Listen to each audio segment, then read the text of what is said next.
Hi guys. ऐसा बहुत बार हमारे दिमाग में आता है ना कि क्यों ऐसा होता है कि कुछ लोग अमीर होते हैं। I mean they are born rich, या वो अमीर बन जाते हैं अपनी लाइफ में, और जो कुछ लोग होते हैं वो बेचारे पूरी ज़िंदगी गरीब ही रह जाते हैं। ऐसा क्यों होता है कि कई लोग रिच हैं और कुछ लोग पुअर हैं? इसके पीछे का क्या रीज़न है? बहुत बार हमारे दिमाग में ये बात आती है ना। कई बार हमें जेलसी भी होती है दूसरों को देख के कि वो देखो कितना फ्लरिशिंग है अपनी लाइफ में, they are they are doing so well in their life, और उनको कितना सब कुछ मिलता रहता है। तो हम कहते हैं उनकी किस्मत ऐसी है ना। हम लोग क्या बोलते हैं कि वो तो भगवान ने उनको ऐसी बना के भेजा है, उनकी किस्मत ऐसी है। तो आज हम इसी के बारे में कुछ बात करेंगे कि पॉवर्टी माइंडसेट क्या होता है, क्यों हम लोग पुअर के पुअर ही रह जाते हैं, और क्यों हम लोग कई बार हम कितनी भी कोशिश कर लें फिर भी हम अमीर बन ही नहीं पाते, हम लोग रिच हो ही नहीं पाते। कोशिश ऐसा नहीं है कि लोग कोशिश नहीं करते, बहुत करते हैं, ज़रूरत से ज़्यादा करते हैं। एक्चुअली जितनी नीड है उससे भी ज़्यादा करते हैं, इतने ज़्यादा एफर्ट्स लगाते हैं कि उसके बाद जब कुछ नहीं मिलता ना तो फिर वो बिल्कुल एकदम हारा हुआ महसूस करते हैं, एकदम बहुत ही जैसे उनको लगता है कि लाइफ में कुछ है ही नहीं, फुल ऑफ नेगेटिविटी हो जाते हैं फिर वो। तो आज इसके पीछे का थोड़ा सा रीज़न समझते हैं कि पॉवर्टी माइंडसेट क्या होता है, और ऐसा क्यों है कि कुछ लोग पुअर हैं और कुछ लोग रिच हैं। इसको एक स्टोरी से मैं समझाना चाहती हूँ। एक बार बुद्ध जो थे वो अपने डिसाइपल्स के साथ एक पेड़ के नीचे बैठे हुए थे, और जैसे उनको जैसे ही लोगों को पता लगता है कि बुद्ध आए हुए हैं तो हर कोई अपनी अपनी प्रॉब्लम्स लेके उनके पास जाता है सॉल्यूशन के लिए। तो एक बेचारा बहुत ही पुअर सा, बहुत ही फ्रेल सा बंदा, एक बेगर, एक पेड़ के नीचे बैठ के वो सब देख रहा था कि इतने लोग आते हैं इनके पास, बुद्ध के पास, और सारे इतने बड़े सैड फेसेस लेके आते हैं, बड़े ही घबराए हुए आते हैं। लेकिन जब वो वहाँ से निकलते हैं तो वो सब इतने खुश होते हैं, उनकी जो प्रॉब्लम्स के सॉल्यूशंस होते हैं उनको मिल चुके होते हैं। तो वो कोशिश करता है, वो बहुत हिम्मत जुटाता है कि मैं भी बुद्ध से जाके बात करता हूँ, मैं भी जो मेरे मन में क्वेश्चन है मैं पूछता हूँ उनसे जाके। तो वो जाता है उनके पास और उनसे पूछता है कि मुझे क्यों इतना गरीब बनाया, भगवान ने मुझे क्यों इतना गरीब बनाया। मेरे गांव में, मेरे विलेज में जितने भी लोग हैं सारे इतने एबंडेंट हैं, इतना उनके पास पैसा है, इतने रिसोर्सेज हैं, लेकिन मेरे पास ही कुछ नहीं है। मेरे को मांग के गुजारा करना पड़ता है, मुझे खाने के लिए भी मुझे लोगों से मांगना पड़ता है। तो ऐसा क्यों है, क्यों किया उन्होंने मेरे साथ ऐसा? तो बुद्ध ने बोला कि उन्होंने इसलिए किया तुम्हारे साथ ऐसा क्योंकि तुमने आज तक कभी किसी को कुछ दिया नहीं। तो जो इंसान किसी को कुछ देता नहीं है ना, उसको कभी कुछ मिलता भी नहीं। तो वो बहुत हैरान होता है, वो कहता है कि ऐसे कैसे, मैं तो एक बेगर हूँ, मैं तो भिखारी हूँ, मैं मांग मांग के खाता हूँ, या मैं मांग के अपना गुजारा कर रहा हूँ, मैं किसी को क्या दे सकता हूँ? तो उन्होंने बोला यही तो तुम्हारी इग्नोरेंस है, यही तो तुम मतलब बिल्कुल फुलिश हो एकदम, क्योंकि तुम्हें पता ही नहीं है कि तुम्हें भगवान ने कितना कुछ दे रखा। तुम्हें भगवान ने 2 आँखें दी हैं, तो तुम किसी के लिए अच्छा देख सकते हो, और किसी को प्यार भरी नज़रों से देख सकते हो, किसी को कंपैशन दे सकते हो इन अपनी आँखों से। किसी के लिए इमोशनल जैसे हम फील करते हैं तो हमारी आंखों में वो एक्सप्रेशंस आते हैं। तो वो मतलब उन्होंने बोला कि आप किसी को कितना प्यार दे सकते हो अपनी आंखों से। फिर उन्होंने बोला कि भगवान ने तुम्हें एक मुंह दिया है, माउथ दिया है, उससे तुम अच्छे अच्छे वर्ड्स बोल सकते हो, लोगों से प्यार से बात कर सकते हो, बहुत ही हम्बलनेस के साथ बात कर सकते हो। तो किसी इंसान को वो कितना सुख पहुंचाएगी तुम्हारी बात। फिर उन्होंने बोला तुम्हें 2 हाथ दिए हैं, तुम उन हाथों से किसी की सेवा कर सकते हो, अपनी लेबर कहीं दे सकते हो, किसी के लिए कुछ कर सकते हो, अपनी सर्विसेज कहीं जाके दे सकते हो। और उसके बाद उन्होंने बोला कि उन्होंने तुम्हें एक बहुत अच्छा, बहुत ही सुंदर दिल दे के भेजा है।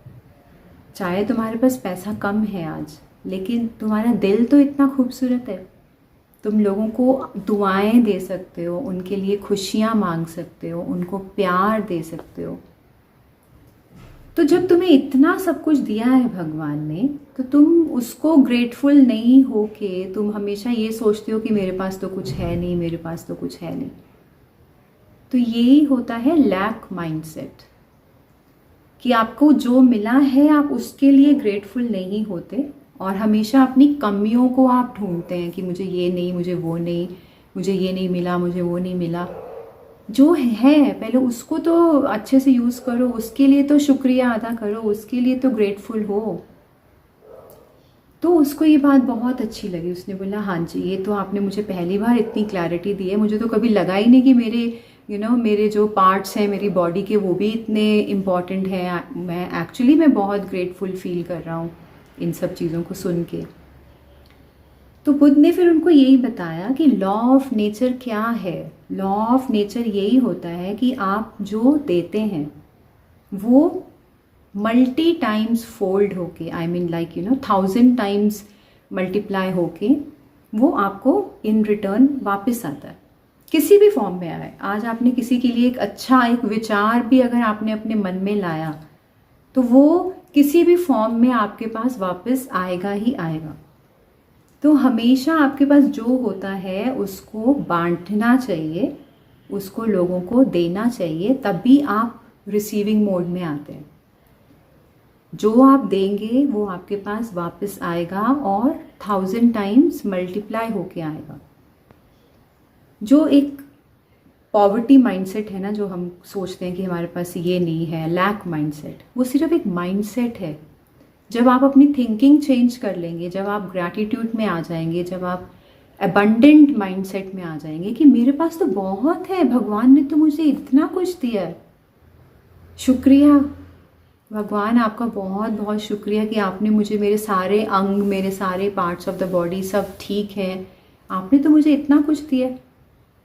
तो जब आप माइंडसेट ही चेंज हो जाएगा, माइंडसेट ही एकदम पॉजिटिव साइड पे आ जाएगा, तो पॉवर्टी आपके दिमाग से ऑटोमेटिकली निकल जाएगी।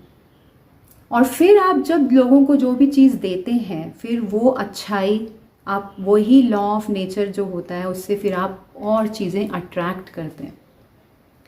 इसीलिए कुछ लोग अमीर हैं और कुछ लोग गरीब हैं। इसको हम लॉ ऑफ कर्मा भी कहते हैं। Law of nature means law of Karma भी कह सकते हैं, बिकॉज कर्मा ऑलवेज रिटर्न्स। आप जो जिसको देते हैं, बुराई देंगे तो बुराई भी आप देखिए, आप 1000 टाइम्स मल्टीप्लाई होके वापस आएगी। और अच्छाई देंगे, प्यार देंगे, गुड थॉट्स देंगे, ब्लेसिंग्स देंगे, तो वो भी आपके पास लौट के ही आएगा। तो जो ये एक लैक माइंडसेट है हमारा कि मेरे को ये कमी है, मुझे वो कमी है, तो वो ही फिर आप चीज़ें अट्रैक्ट कर रहे हो। आप इस चीज़ को समझिए। मैं क्या समझाने की कोशिश कर रही हूँ कि जब आप अपना थॉट चेंज करेंगे, जब आप अपना माइंडसेट चेंज करेंगे, जब आप अपना सोचने का तरीका चेंज करेंगे, तभी आप पॉजिटिव चीज़ें लाइफ में अट्रैक्ट कर पाएंगे।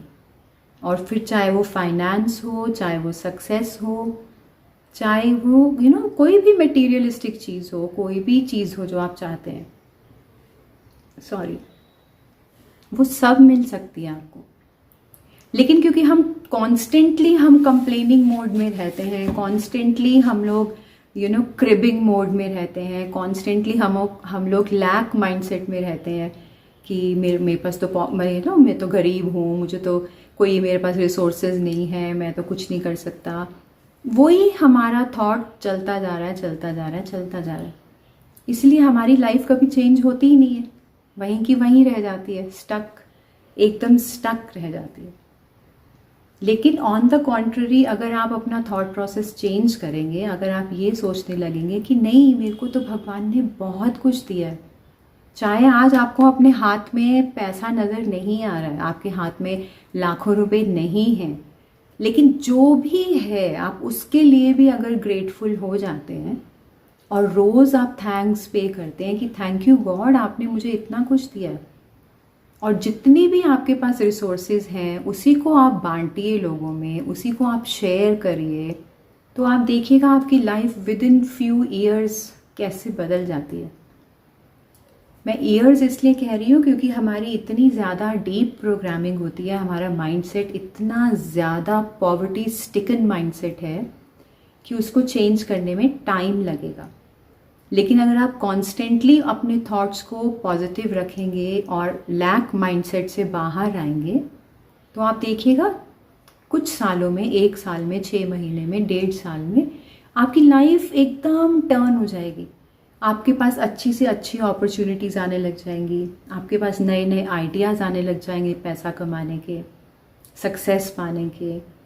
आपके पास बहुत सारी ऐसी ऐसी सिचुएशंस आपकी लाइफ में बनती चली जाएंगी जिससे आप और ज़्यादा सक्सेस और ज़्यादा मनी को अट्रैक्ट कर सकते हैं।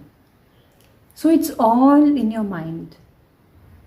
आपको अपना माइंड चेंज करने की ज़रूरत है और आप देखिए आपकी पॉवर्टी ऐसे उड़ जाएगी। पॉवर्टी माइंडसेट से निकलना बहुत इम्पॉर्टेंट है और इसके लिए आप कुछ अफर्मेशंस बोल सकते हैं डेली बेसिस पे। आप अपने आप को, जब आप बैठें आराम से अपने साथ 2 मिनट के लिए, तो आप अपने आप को ये बोलिए, मेरे पास पैसा बहुत है, आई हैव इनफ मनी। मेरे पास सक्सेस बहुत है, नो आई एम सक्सेसफुल। मेरे पास मटेरियल पोजेशंस बहुत हैं। तो आप ऐसे बोल सकते हैं कि कि I have abundance in my life. Abundance मतलब आपको हर चीज़ ज़्यादा मिली हुई है, आपको घर मिला हुआ है, आपको गाड़ी मिली हुई है, आपको अच्छा करियर मिला हुआ है, उसको कहते हैं अबंडेंस, प्रॉस्पेरिटी। तो ऐसे ऐसे कुछ छोटे छोटे अफर्मेशंस आप अपने बना के खुद अपनी सिचुएशन के हिसाब से आप बना लीजिए और फिर अपने आप को वो डेली बेसिस पे बोलिए।